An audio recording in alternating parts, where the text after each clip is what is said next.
Ayan po guys, ang ating pananghalian. Ayan.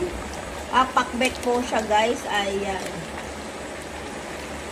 Hindi na po napakita yung pagigisa po guys kasi may ginagawa. Ayan po guys. Yan, antayin na lang po natin kumulo siya ng saglit lang po. Tapos, ayan na. Ready to serve na po ang ating pakbet.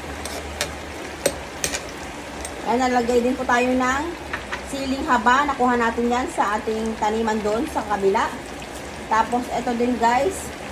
Hindi ko na pinatawad yung sili na pula. Ayan. Ang daming sili po dyan guys. Ayan.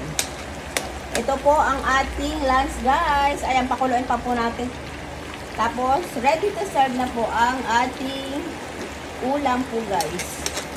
Ayan, takpan pa natin para kumulo po siya guys. Ayan.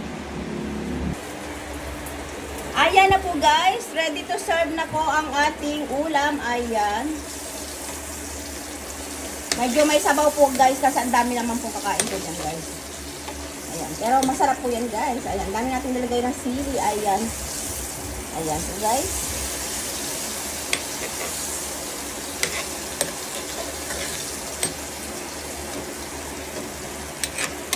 Ayan po guys ang ating lunch. Ayan. Ayan po yung sili pa rin guys. Nakita ko yung sili. Ayan. Dami nating sili. Ayan po. Ayan po. Tara guys. Kain na po tayo. Thank you guys for watching. Bye.